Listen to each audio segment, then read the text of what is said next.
Hi people, always a pleasure to have you. Welcome to my channel.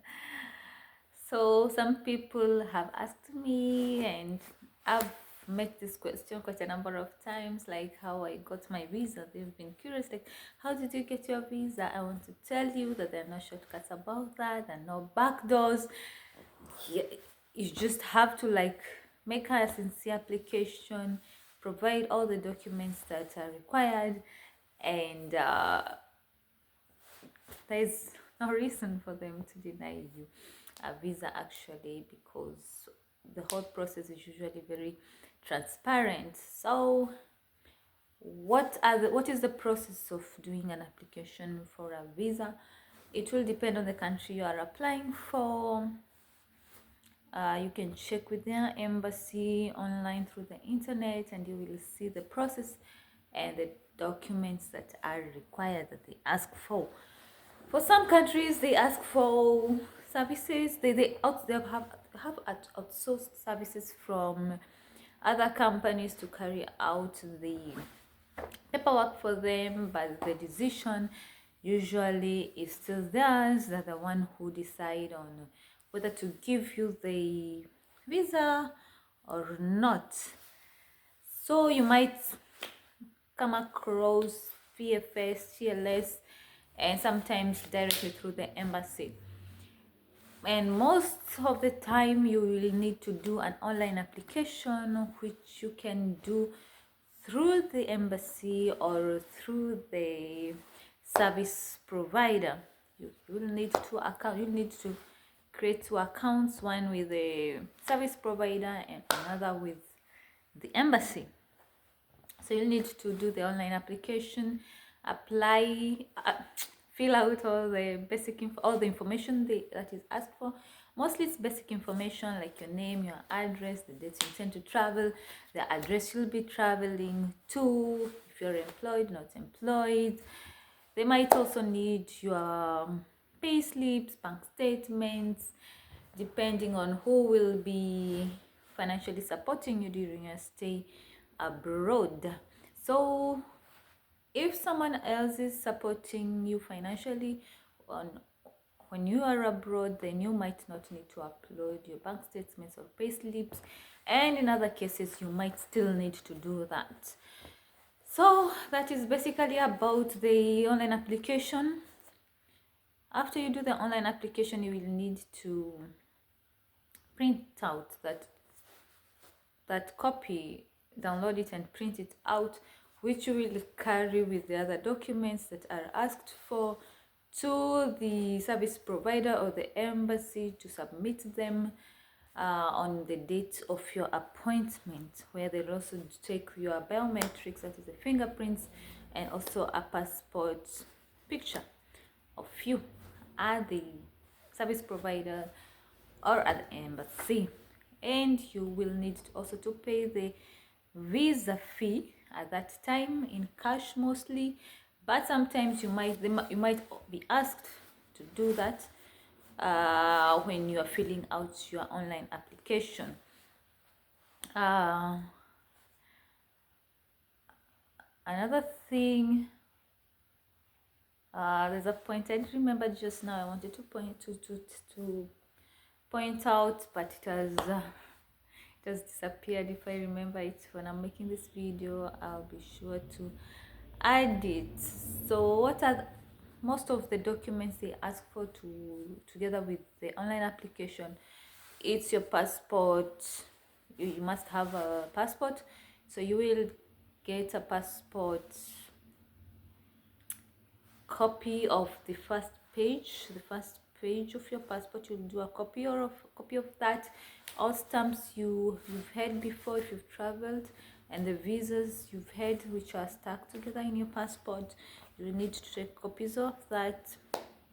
Your passport will need to have some blank pages remaining, and will not be expiring in the next few months, depending on the duration you intend to travel. And during your online application, something else that is very important is that you should know what visa you are applying for, what what visa you're applying for. Very important. Short stay, long stay, because you might come across that question many times and you need not to contradict yourself. So short stay visa is like a visitor visa, family and friends visa, tourism visa, and long stay is mostly like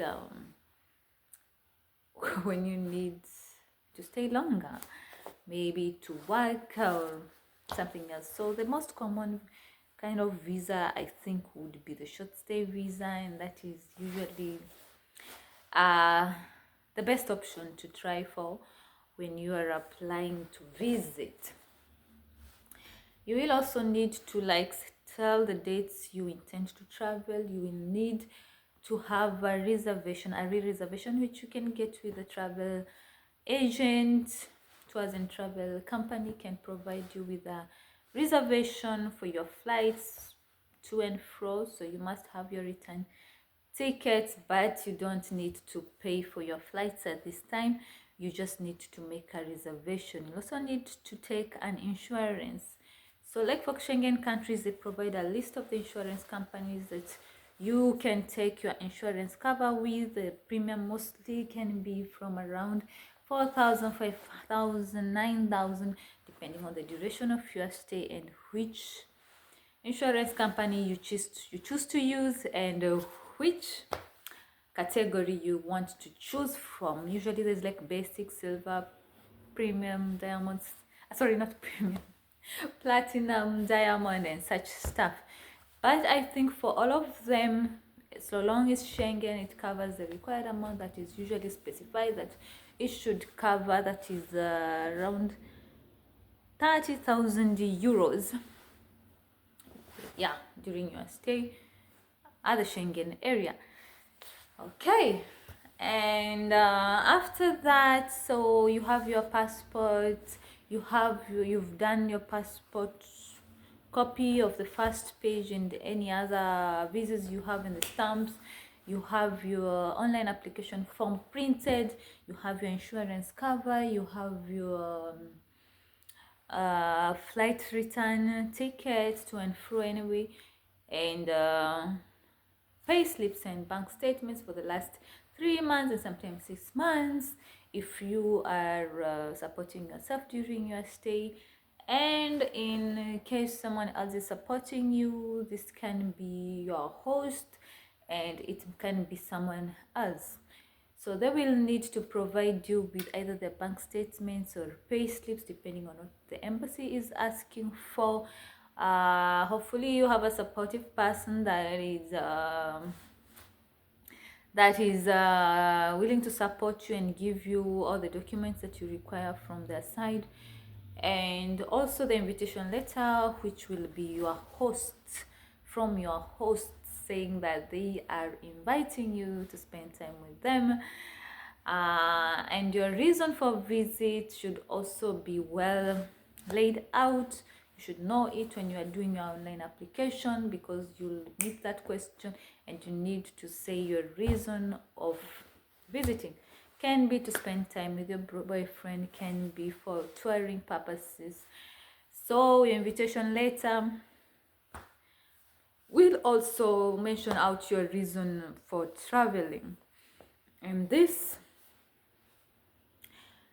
also, yeah, you will add it together with the documents you need to submit.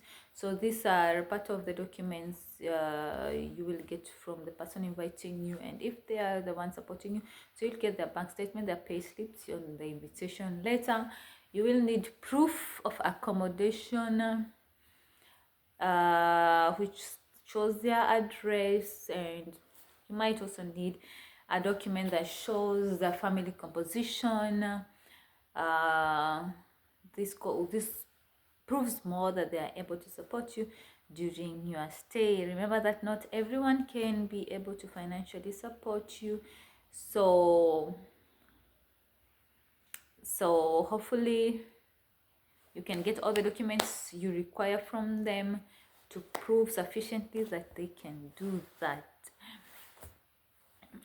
that's, I think, will be all of the documents you might need to provide. Yeah, and as a tip and very important, there is also the okay, I would advise that when you are doing your application, it's always advisable to include a cover letter. A cover letter is a letter that you write supporting your application, because in some cases you might not get a chance to be interviewed. You might have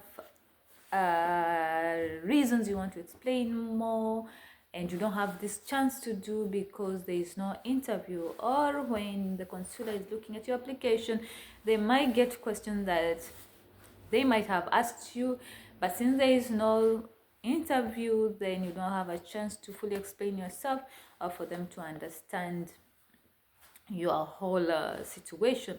So it's always good idea to add with your application a cover letter stating the dates of your travel, stating very importantly, I think you can also mention that you intend to come back to your country and prove that either with that cover letter, like yes, you intend to visit for this time, and you also intend to come back to your country, because financial stability and family ties is so important when you are trying for any visa abroad. Well, after that, so when you take your documents at the service center or the embassy on your appointment date, then you will just leave that with them, and then after a few days they will give you your response back.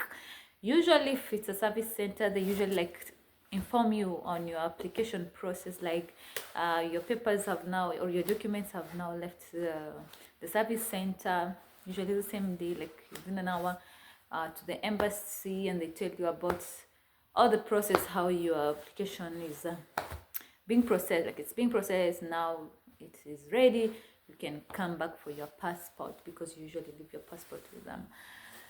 And then all the best, hopefully you get your visa and you get to travel to whatever place you like to travel. Until next time, thank you so much. See you soon.